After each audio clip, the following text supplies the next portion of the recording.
Áno,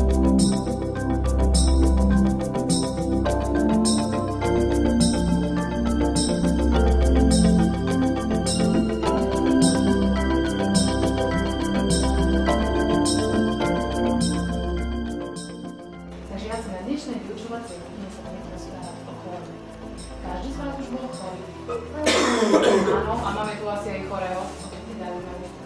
Každý bol chorý. Je to príjemné, keď si chorý? Nie, nie je to vôbec. Áno, presne tak. Odkiaľ vieš, Dušan, že máme?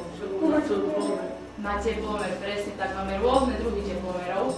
Tento teplomer sa dáva dolu, ináč máme aj teplomer klasický, ktorý sa dáva pod chladnú, ale tento je rýchlejší, šikovnejší. Tak vypočujme si teraz video. Ujo nám niečo o tejto chorobe porozpráva.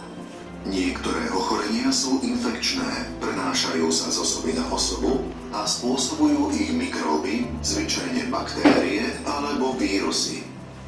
Presne tak. Takže toto dievčatko bolo chore. Pozri sa na tretí obrázok. Vidíš, Mišku? Ja ukazujem na túto tetu. Čo sa mohlo tejto tete stať? Nadchu. Áno, skadiaľ vieš, že mala nadchu. Mala servitku. Výborne. Určite jej tečie z nosa, tak ako pani doktorka povedala na Janka. Určite môže, že má aj teplotu. No a ja si myslím, že sme uhádli, že je to nadcha, ale poďme si vypočuť zase to video. Často sú príznaky jasným znakom určitého ochorenia. Táto žena má vysokú teplotu, tečie jej z nosa, má zapálené hrdlo a pravidelne kýcha. Zvyčajne sú to znaky bežnej nádchy, vysokoinfekčného vírusu. Takže sme mali pravdu, že to bola naozaj nádcha vstúpenej baktérií. Baktérie sú jednobunkové mikróby, väčšie ako vírusy. Janko je teraz chorý. Pani doktorka mu predpísala, povedali sme si, čo mu predpísala? Lieky mu predpísala. No lenže my by sme mu mohli tiež teraz pomôcť, aby sa vyzdravil čo najskôr. A každý z vás mu priloží jeden zdravý obrázok, ale musíš povedať, čo? Mrkvu. Bude zdravý z mrkvy? Áno. Áno, určite, nech sa ti páči.